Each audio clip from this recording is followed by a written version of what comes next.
So for those of you who don't know me, I'm Joel Baker. These are my awesome parents. Everybody say hi. So they're going to be my audience for the evening, and today I'm going to be talking about physical fitness and why is it so important, why we should do more of it in our day-to-day lives and our lives in general. So to start off, think about what you did this morning, right? So you woke up, you went downstairs probably, and then you had maybe some eggs, maybe some vegetables, maybe you had a donut. Big old sugary donut to start the day off right? So think back to, ancient civilization, when the dawn of humanity, when we would have to walk 40 miles to find a pack of whatever was roaming around back then, and then we would have to hunt it and prepare it, cut it up, divide it amongst the tribe, and then we could eat for a couple days.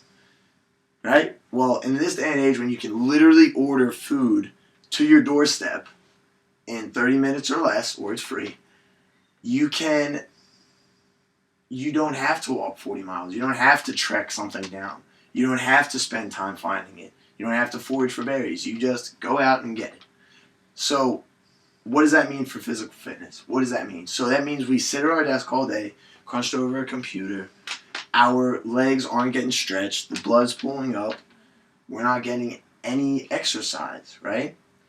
1 in 3 children are physically active every day. So that means 33% do more than just walk around, right? Walking doesn't count as physical activity. Yes, it is a physical thing, but it's not a physical activity. It's walking. It comes with the deal, right? So 1 in 5 teens actually will drink a meal's worth of calories from a sugary beverage, right? So that's one extra meal in the day-to-day life, and just in like soda, Kool-Aid, Gatorade, whatever. So that leads me to my next point. So physical capability, right? So 1 in 5 adults actually meet the 2008 CDC physical activity guidelines, which is 2.5 hours of activity a week.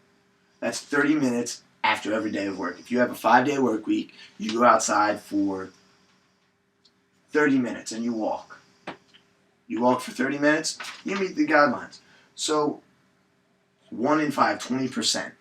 Now that being said, 28% of people 6 years or older are physically inactive. Again, excluding walking, I'm talking no recess. They don't go out and play. They sit inside, they play video games, they watch TV, which is fine in moderation. I love me some Xbox. You guys can't see it, but there's tons of stuff over here. But in moderation, moderation is key. I think, the average consumer watches 4 hours of TV a day. So that just, for the safety of ourselves and the protection of others, if you go out with your friend on a nature walk, and God forbid he twists his ankle, if you can't carry him, you have to leave him there and go get help, right? Nobody wants that.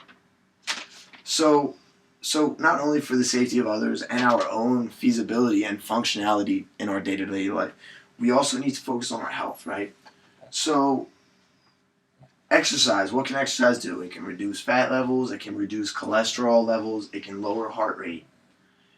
All of these things, this is just some of the things. It increases bone density in women with osteoporosis and older individuals who their bones are going to decrease in mass because they're not going out and lifting 50 pounds worth of stuff and moving them around as much.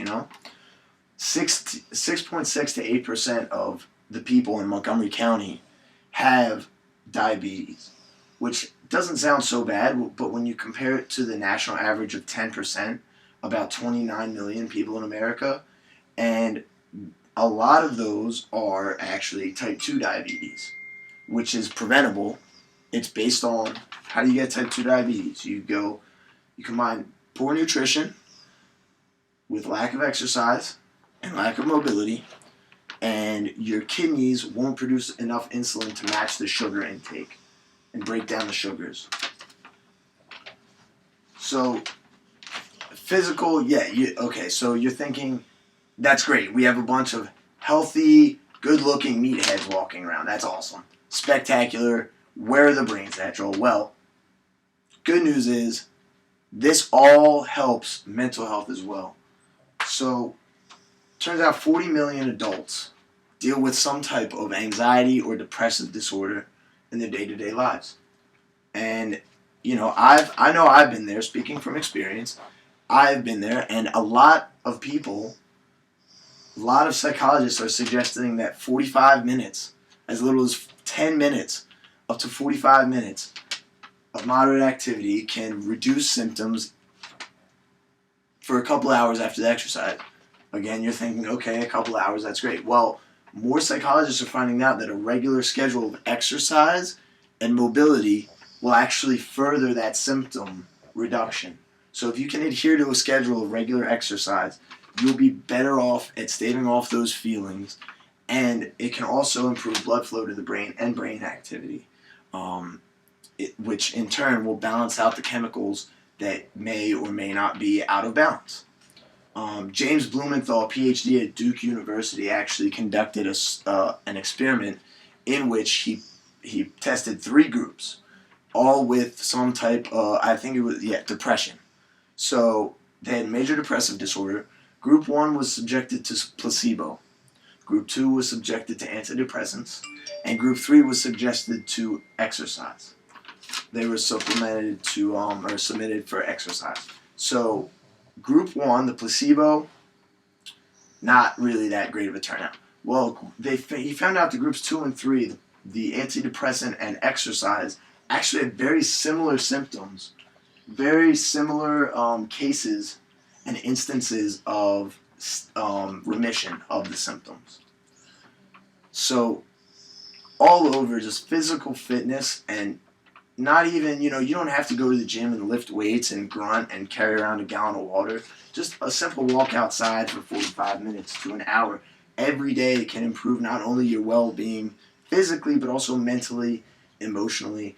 And I know when I work out, it's almost spiritual. It's about personal development. It's about your body saying, I might not necessarily want to do this right now, but I'm going to. I'm going to push myself. So for those reasons, we all need to go out and incorporate a little bit more in our day-to-day lives. So if you guys have any questions, feel free to contact me. Also, the National Coalition for Promoting Physical Activities website has a great resources on how you can get started incorporating exercise in your day-to-day lives and your lives in general. The website is ncppa.org, and thank you all for listening.